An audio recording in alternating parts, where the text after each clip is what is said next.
Assalamualaikum warahmatullahi wabarakatuh. We are from first group. We will presentation about the nature of approach and method in language teaching. By the presenter, the first Kesna Fitri, but it's me, and my partner is Betty Yusipa. Approach and method. Okay, this is a theories by Edward Anthony in 1963. Edward Anthony identified three levels of conceptualizations and organizations, which he termed approach, method, and technique. The first is approach. Approach is a set of correlative assumptions dealing with the nature of language teaching and learning. And approach is axiomatic. The second is method.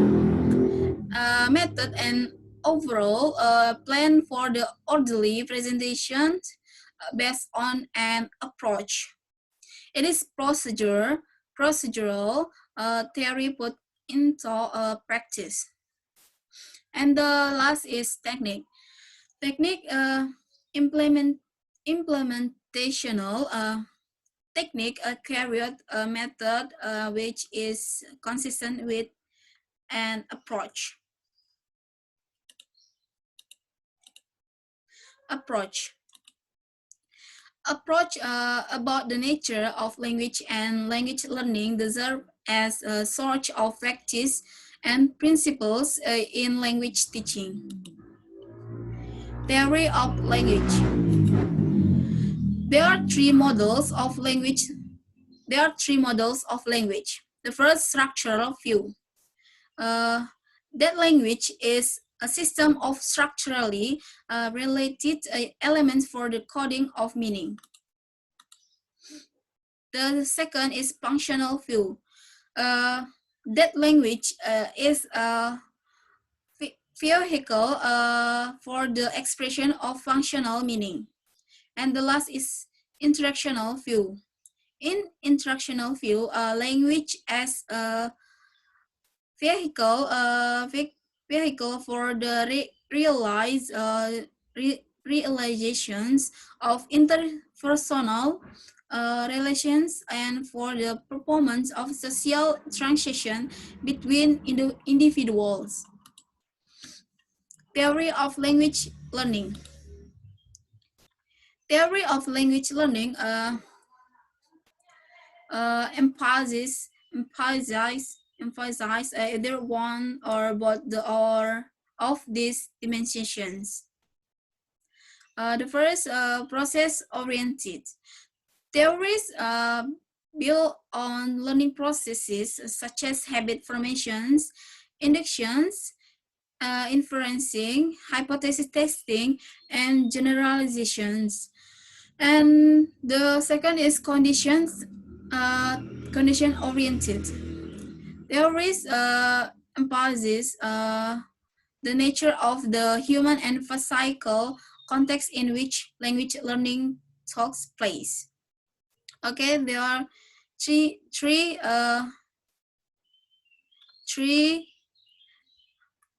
examples from the first. Stephen the Crescent monitor model of monitor model of second language development in 1981. Here's example from Stephen Crescent is of learning theory on which a method has been built address both the process and the conditions dimension of learning. And the second is Tracy de Terrell's natural approach, 1977. A method derived primarily from a learning theory rather than from a particular view of language. And the last is Charles Curran his writings on counseling learning in 1972. Uh, for example, focuses primarily the conditions necessary for successful learning. Uh, he believes atmosphere of the classroom is a crucial factor, and his method seeks to uh, ameliorate the feelings of indeterminations and insecurity that many learners experience. Okay, the next presenter by Betty Yosipa. So Betty, time is yours.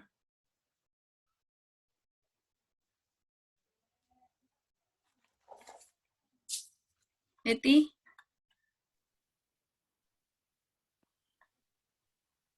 Okay, I will continue our material. The next design. Design is the level of method analyzed in which the consider.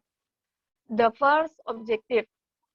Different theories of language and language learning influence the focus of a method. That is, they determine what what a method set out to achieve. The second, content, choice, and organization, the syllabus. Traditionally, the term syllabus has been used to refer to the form in which linguistic content is specified in a course and method. And the third, types of learning and teaching activities. The objective of a method, whether defined primarily in terms of product or process, are attained of the instructional process through in the classroom the organized and directed interaction of teacher, learners, and material in the classroom. And the next, learner's role. The design of an instructional system will considerably influenced by how learners are regarded. A method reflects explicit or implicit the responses to questions concerning the learner's contribution to the learning process. The next, teacher role. Learner role in an instructional system are closely linked to the teacher's status and function. Teacher roles are similarly related, ultimately lead to assumption about language and language learning at the level of effort. And the last, the role of instructional material. The last component within the level of design concerns the role of instructional material within the instructional system.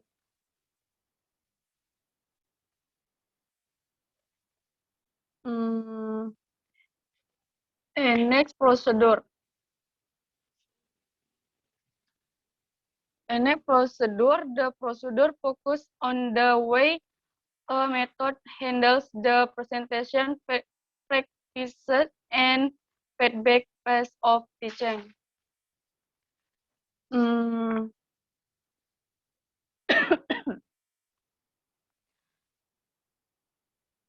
Classroom technique, practice, and behavior observed when the method is used. The first resources in terms of time, space, and equipment used by the teacher. The second, interactional pattern, observe and listen. And the last, tactics and strategies used by teacher and learners when the method is being used. Hmm.